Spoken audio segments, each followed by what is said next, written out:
Bem-vindos a mais um episódio do Hoje em Dia Pode, um podcast para pessoas que convivem com a esclerose múltipla. Meu nome é Davi Queiroz, sou neurologista especialista em esclerose múltipla. Meu nome é Jéssica Vaz de Mello, também sou neurologista especialista em esclerose múltipla. E no episódio de hoje nós vamos conversar sobre alguns mitos que a gente sempre escuta pacientes e pessoas também de fora falando, né, Davi? Exatamente. E eu acho que assim como outras doenças raras, a esclerose múltipla ela acaba abrindo portas para vários mitos, né? Então são várias informações cruzadas. Hoje em dia a gente é bombardeado por um monte de informação muitas vezes falsa e isso às vezes gera muitas dúvidas e várias ansiedades. Uma que eu acho que é extremamente comum da gente começar conversando é sobre o fato da esclerose múltipla ser ou não uma doença fatal. E aí, o que você me conta disso? Então, isso é um mito, né, Davi? Embora a esclerose múltipla seja uma doença crônica, a gente sabe que na imensa maioria dos casos, ela não vai ser causa de morte, de óbito nos pacientes. Então, esse é um mito, às vezes é uma preocupação que a pessoa tem, né, quando recebe um diagnóstico. É natural a gente querer saber essa doença, como é que é, ela mata, pode causar o quê, mas a esclerose múltipla, a princípio, não é uma doença fatal, isso é um mito. Isso, e é importante porque a gente vai até trazer isso em pontos um pouco mais à frente, mas que a expectativa de vida das pessoas que têm esclerose múltipla é próximo da população geral em vários estudos populacionais que a gente tem, né? Isso, exatamente, ainda mais com os tratamentos, né, com as drogas modificadoras de doença. Então, com isso tudo, com todas as coisas que a gente foi aprendendo sobre a doença, isso fez com que as pessoas com esclerose múltipla vivessem em uma vida mais próximo da população geral, né? E aí você tocou nesse ponto, né, de drogas modificadoras de doença. E aí quando a gente fala de tratamento, dentro da neurologia a gente vê isso em várias doenças, mas conversando com outros especialistas também da área de pneumologia, enfim, vários outros que convivem com doenças raras. Quando a gente fala de tratamento, sempre surge aquele tratamento milagroso de cura. A gente sabe que hoje a esclerose múltipla é uma doença que não tem cura, mas tem um bom controle. E aí vem aquela dúvida, porque muitas vezes chegam as informações que alguns tipos de dieta, que alguns tipos de suplementação vitamínica são tratamentos da esclerose múltipla. E muitas vezes os pacientes eles abandonam o tratamento modificador assim, clássico, né? Vamos dizer assim, que foram estudados pelos estudos clínicos em prol realmente dessa suplementação vitamínica ou de dietas. E aí, em relação a isso, essas são medidas suficientes para tratar a AM? Essa é até uma polêmica, né, Davi? A esclerose múltipla, então, como você falou, ela não tem cura. E dietas, suplementos, é claro que como terapia complementar e até para controle também de surto, de atividade de doença, a gente sabe que elas desempenham um papel importante para o bem-estar geral também como um todo. Mas para controle da doença, para impedir a progressão, e principalmente quando a gente fala de cura, isso também é um mito. Então, a suplementação de vitamina D, vitamina B12, ômega 3, são todas coisas que a gente, na maior parte dos pacientes, a gente implementa, a depender dos exames também e do contexto de cada um, mas não são com propostas curativas como a gente vê, às vezes, algumas pessoas vendendo. E sim como mais uma forma complementar mesmo de tratar. E a gente sabe que, principalmente a vitamina D, a gente precisa manter em níveis um pouco acima da população geral, mas não em níveis estratosféricos.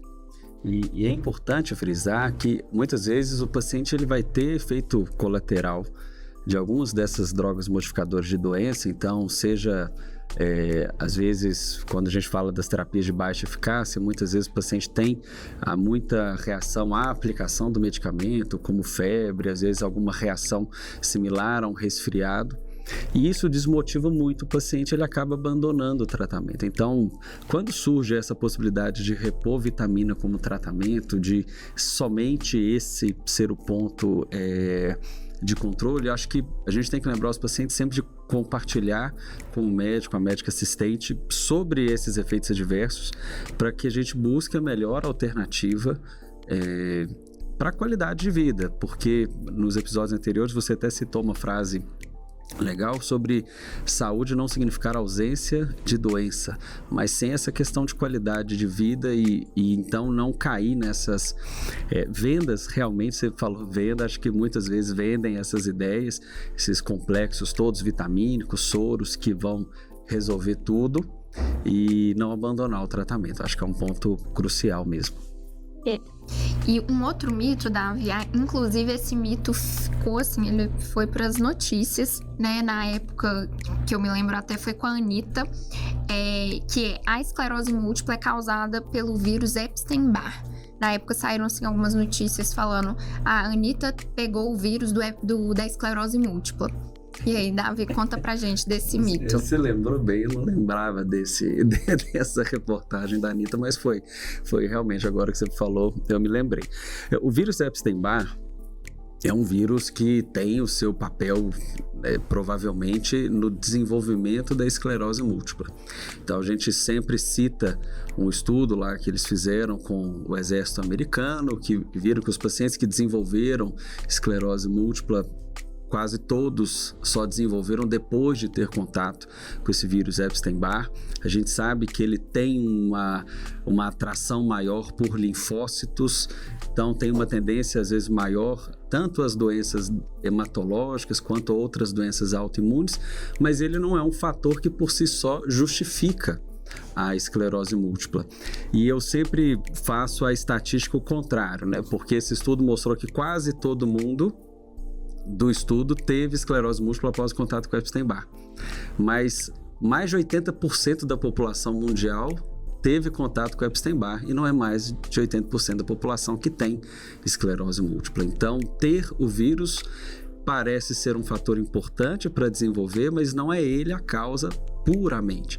Existem medidas em alguns países, por exemplo, da vacinação de Epstein-Barr para a população do sexo feminino mais jovem, como talvez prevenção de doenças autoimunes, de algumas doenças hematológicas, mas sabendo que isso é apenas um dos pontos de risco para desenvolver a ARM. Então, tem outros fatores de hábitos de vida, questão alimentar, tabagismo, tudo isso, como nós já conversamos outras vezes, que vão se somando à presença do contato prévio desse vírus Epstein-Barr, mas ele sozinho não é o vilão mesmo, não.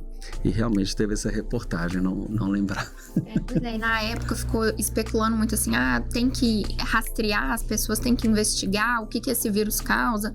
E como você falou, a maioria das pessoas já teve contato com o vírus, às vezes nem lembra, porque às vezes foi algum sintoma, né, respiratório, uma coisa mais branda. Mas é extremamente frequente. E se a gente for saindo fazendo na população geral, quase todo mundo vai ter tido o contato prévio e não necessariamente a pessoa vai desenvolver esclerose múltipla. Então a gente também já conversou outras vezes, não tem uma causa única conhecida, né, até o momento.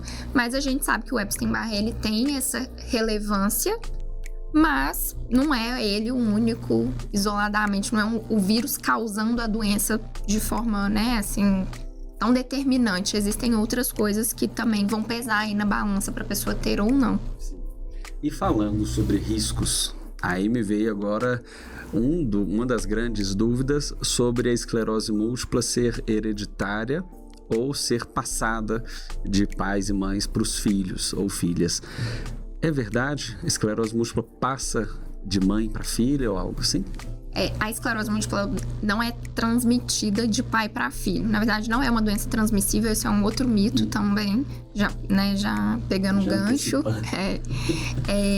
Mas a gente sabe que pais que têm esclerose múltipla, os filhos têm um risco um pouco maior do que o da população geral, mas não é um risco extremamente elevado.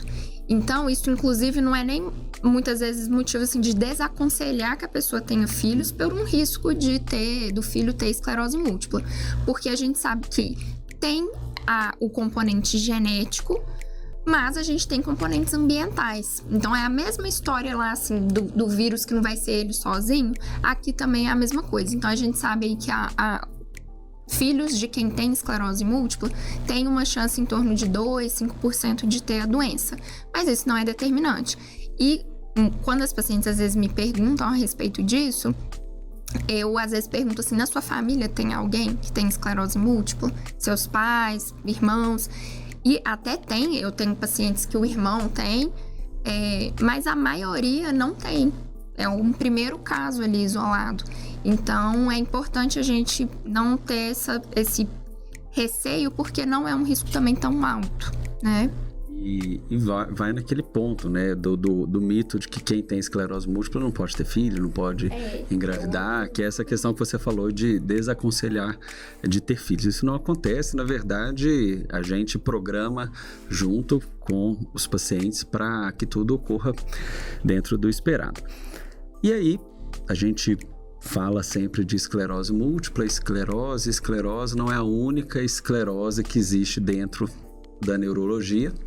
Existe a esclerose lateral amiotrófica, que é a ELA. E a ELA, apesar de também ser uma doença rara, ela tem um foco muito grande, ela ganhou muita visibilidade, até por conta de filmes que foram lançados no cinema, concorrendo ao Oscar e tudo. Então, isso trouxe muito à tona sobre ela, que é um tipo, né, de doença neurológica de padrão diferente. E aí as pessoas sempre perguntam, esclerose múltipla e ela são a mesma coisa? E às vezes o paciente mesmo fala que tem ela, né? Então tem esse desespero. E aí, quais são as diferenças, ou é a mesma coisa? Também não é a mesma coisa. Então, embora elas compartilhem o mesmo nome ali inicial, né? A esclerose. Uma é esclerose múltipla, outra esclerose lateral amiotrófica. A grande diferença, assim, na verdade são inúmeras diferenças, são doenças completamente diferentes. A ELA é uma doença progressiva que acomete os neurônios motores, então a pessoa normalmente tem uma perda de força, e essa perda de força ela vai sendo de forma progressiva. Na esclerose múltipla, a gente até sabe que pode ter essa questão da progressão também, mas a gente está mais habituado a ver surtos que melhoram depois de algum tempo, né, seja com pulsoterapia ou não. Então, são doenças distintas. Alguns pacientes também, às vezes, perguntam se uma vira a outra, se é porque alguém da família tem ela, é por isso que a pessoa tem esclerose múltipla, mas aqui no caso é só o nome mesmo que elas compartilham. Ela, como você falou, ganhou uma visibilidade maior, muitas pessoas conhecem por conta de famosos, né? O físico Stephen Hawking, um jogador esqueci do que ele é agora, do que fez o Bucket Ice, do gelo. Sim. Minha cultura aqui tá ruim hoje. Então, assim, tiveram campanhas ao redor do mundo, essa do balde de gelo mesmo, que era sobre ela, mas são doenças diferentes. A ela costuma ter uma evolução muito grave, né? E às vezes o paciente joga no Google, acha que é a mesma coisa, fica um pouco assustado. Mas lembrando então aqui que isso é mito, esclerose múltipla é uma doença, esclerose lateral amiotrófica ela, outra doença. Agora, Davi, falando sobre doenças parecidas, vou trazer aqui um outro mito também sobre doenças neurológicas, né? Que também já ouvi alguns pacientes comentando. O mito é, esclerose múltipla pode virar neuromielite óptica. Mito ou verdade? Mito, né? Mito. E é bacana a gente fazer essa perspectiva histórica. Eu acho que tem dois pontos importantes para a gente levantar nesse tópico, que é a neuromielite óptica, que também é uma doença desmielinizante. É bem provável que daqui a um tempo a gente faça episódios sobre neuromielite óptica, porque anda junto da esclerose múltipla, exatamente porque ao longo da história da NMO, ela por muitos anos foi tida como uma forma de esclerose múltipla. Então, era a forma óptico-medular da esclerose múltipla, uma forma mais grave da esclerose múltipla, em que os surtos eles eram mais graves e não tinham uma tendência de recuperação espontânea como era na esclerose múltipla. Mas foi no início dos anos 2000 que descobriram um anticorpo, que é o anticorpo anti-aquaporina 4, que é vamos pôr assim, uma molécula ali de uma célula que se chama astrócito, do sistema nervoso central, e é esse anticorpo que causa a neuromielite óptica, diferente da esclerose múltipla, que não é uma doença do astrócito. Então, a partir de 2004, 2005 ali, eles perceberam que eram duas doenças diferentes, a esclerose múltipla e a neuromielite óptica, apesar de compartilharem essas características de neurite óptica, como a inflamação do nervo óptico, de inflamação da medula, são doenças diferentes. Agora, muitas vezes o paciente ele recebe o diagnóstico de esclerose múltipla porque teve uma mielite, só que ninguém nunca testou o exame do anti-aquaporina 4.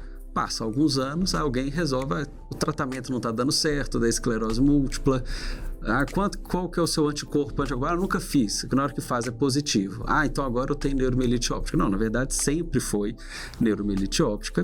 Como a gente sempre fala, esclerose múltipla é um diagnóstico de exclusão. Então, como lá atrás não foi pesquisado, neuromielite óptica pensou-se em esclerose múltipla. Então a gente vê muito isso em casos de pacientes com neuromielite óptica que tiveram o primeiro surto antes da descoberta do anticorpo, né? Então, era esclerose múltipla e virou neuromielite óptica em termos práticos ali de realização de exame, mas sempre foi neuromielite óptica. Então, não existe isso de uma virar a outra em nenhum momento, né? E aí eu comentei de surtos graves, e eu acho que vem numa questão importante aqui em relação ao prejuízo de mobilidade. Então, às vezes os pacientes perguntam: se eu tenho esclerose múltipla, quando eu vou precisar de usar uma bengala? Quando que eu vou precisar de cadeira de rodas? São todos os pacientes que vão evoluir com essa dificuldade de mobilidade? Hoje a gente sabe que não, embora também seja um medo frequente. Muitos pacientes, principalmente aqueles que recebem um diagnóstico precoce, recebem um tratamento adequado desde o início, a gente reduz muito a chance do paciente precisar de usar apoio para caminhar ou de usar cadeira de rodas. É claro que a gente não consegue prever o futuro, né? Cada doença se comporta de uma forma. Então, para essa sua pergunta, né, assim, quando que eu vou usar? Não sei quando vai ser e nem se vai precisar. Porque eu tenho muitos pacientes, imagino que você também, né, Davi, que nunca, até o momento, nem passaram perto de precisar de apoio ou de cadeira de rodas. A gente sabe que tem alguns pacientes que isso acontece, mas hoje eu diria que a maioria dos pacientes assim, que eu acompanho não é uma realidade a necessidade desses dispositivos de marcha. Então, é claro que é uma preocupação do paciente, é uma preocupação nossa também, de tentar preservar ao máximo a mobilidade, a saúde da pessoa, mas a gente não pode também colocar todo mundo no mesmo barco de que uma hora, né, dar uma sentença ali para a pessoa, essa doença, e infelizmente eu já ouvi pacientes contando isso, que no momento do diagnóstico, falou: olha, essa doença aqui não tem cura, e daqui a um tempo você vai estar na cadeira de rodas, né? Então, assim, a gente não tem visão sobre o futuro e, graças a Deus, hoje também a gente tem tratamentos que podem realmente fazer com que a pessoa não chegue a esse ponto. A gente sempre reforça muito isso, né, nas consultas, que nada é uma sentença, não existe uma verdade para todo mundo. Cuidado com as pesquisas na internet. Eu não contraindico ninguém a pesquisar nada na internet. Falo, pesquisa, mas não acredita de cara. Pesquisa o que você achar interessante, me manda, a gente conversa a respeito.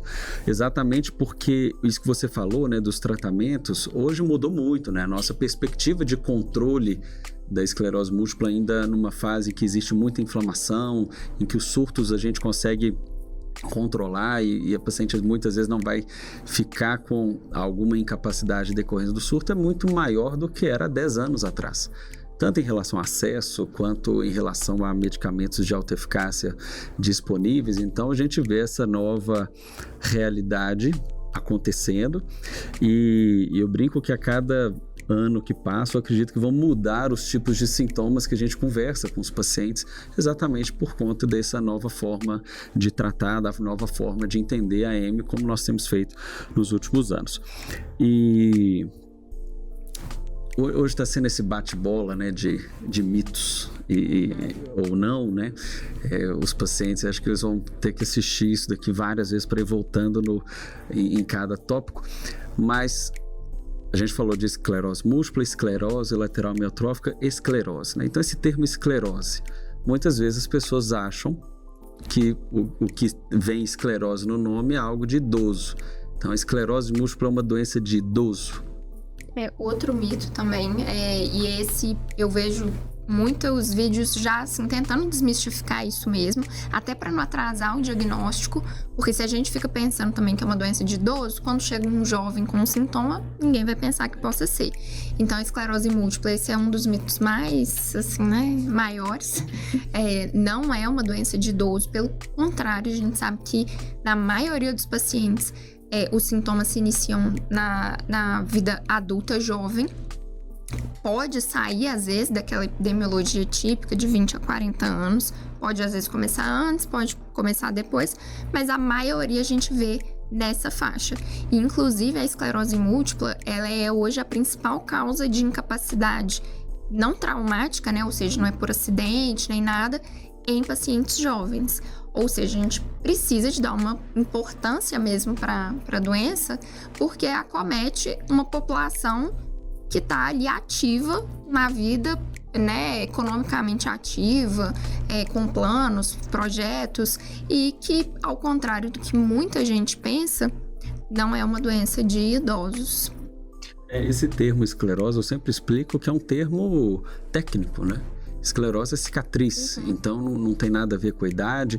Aqui no Brasil, a gente trouxe a esclerose já há muitas décadas como esse termo popular de uma pessoa também esclerosada, que é uma pessoa que não está com a memória boa, que também não tem nada a ver. Eu sempre reforço esse termo técnico, né? E nesse gancho ainda desse mito que é muito falado, vou trazer um outro aqui também só pra gente também ir finalizando, mas que a esclerose múltipla é uma doença apenas de mulheres. Esse é um mito realmente, porque não acontece apenas em mulheres, ela é mais prevalente em mulheres. Então, quando nós pegamos a população de pacientes com esclerose múltipla, a cada 4 pacientes, 3 são do sexo feminino. Então, realmente tem uma prevalência maior. Quando a gente entende a esclerose múltipla como uma doença exclusivamente do sexo feminino, é o que você falou, atrapalha o diagnóstico precoce. Porque se um homem começa a ter os sintomas de formigamento, alteração visual, visão dupla, alguma tonteira que não passa, né, que já foge desse esperado da tal labirintite, como a gente comumente fala, nós nunca vamos rastrear esse paciente para a esclerose múltipla exatamente por esse mito de achar que é simplesmente uma doença do sexo feminino. Então não é mais prevalente em mulheres, mas não é exclusiva do sexo feminino. Bom, são muitas informações, a gente quase chegando no final. Queria terminar com uma pergunta. Aí é uma pergunta difícil, depois a gente avalia, mas é uma pergunta complicada. Vacina pode causar esclerose múltipla? Mito ou verdade? Vacinas, no geral, ficaram com a fama muito ruim nos últimos tempos, infelizmente, né? Muitas pessoas atribuindo várias doenças à vacinação, e com isso a gente teve até uma redução, né, de crianças vacinadas nos últimos anos, mas vacina não causa esclerose múltipla. O que a gente sabe é que algumas vacinas, a vacinação ela mexe com o nosso sistema imune.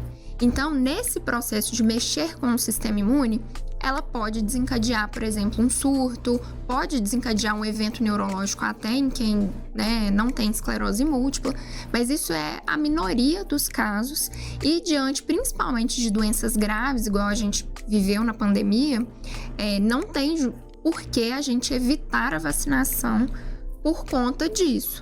Então, é claro que cada caso é preciso ser avaliado individualmente, principalmente pacientes com esclerose múltipla. É sempre importante conversar com a sua equipe, ver se, até porque tem algumas medicações que não deve fazer uso de todas as vacinas, mas a vacinação, ela não causa esclerose múltipla. A gente volta para a mesma coisa lá do vírus, né, da genética. Não é um fator isolado, é uma combinação de fatores.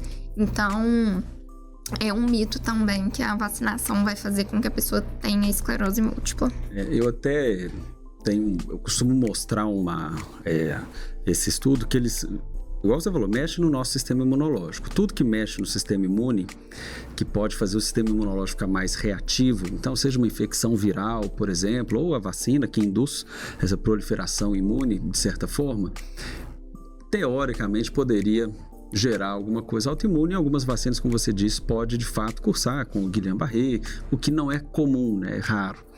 Mas eles tentaram realmente provar, né, que a vacina podia causar neurite óptica. Aí eles viram que algumas infecções podem. Então a gente viu muito isso na dengue e tudo, mas não teve força estatística para mostrar que vacina tinha.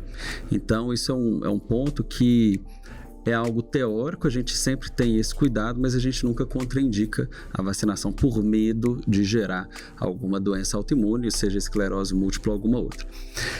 Bom, esse episódio ele é um pouquinho mais curto, porque acho que são muitas informações, vários mitos, se é mito, se é verdade ou não. Então acho que aqui a gente lançou uma quantidade boa de informações que os pacientes podem, sem dúvida, deixar aqui a pergunta, não esquecer, claro, de inscrever no nosso canal, curtir aqui a página e deixar a sugestão se existe algum outro mito que queira tirar a dúvida ou não.